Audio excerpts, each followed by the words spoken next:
جب اللہ تعالیٰ نے زمین کو پیدا کر لیا، آسمانی کائنات کو پیدا کر لیا، بالائی کائنات کے ساتھ طبقات بنا لیے، وخلق العرش، عرش پیدا کیا،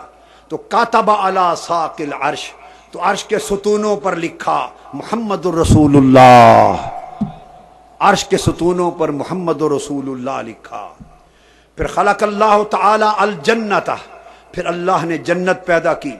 جس میں آدم و حوا کو ٹھہرایا گیا، اور فرمایا فکاتب اسمی علی الابواب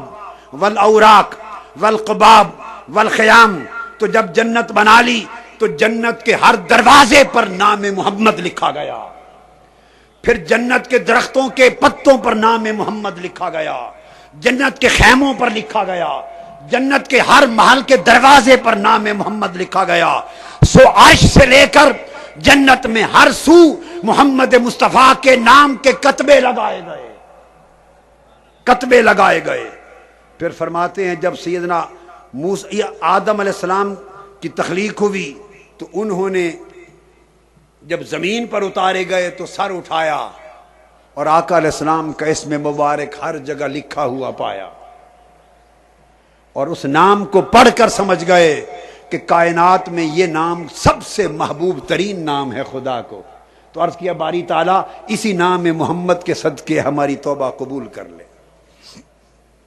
سیدنا فاروق اعظم رضی اللہ تعالیٰ عنہ روایت کرتے ہیں، حضرت عمر بن الخطاب،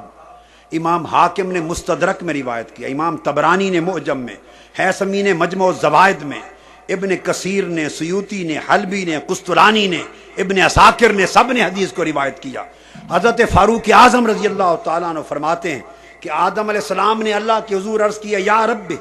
اسألک بحق محمد، اے اللہ میں واسطہ محمد سے تجھ سے معافی مانگتا ہوں، ہماری خطا معاف کر دے۔ فقال اللہ تعالی یا آدم کیف عرفت محمدا ولم اخلق، اے آدم تو نے محمد کو کیسے پہچان لیا؟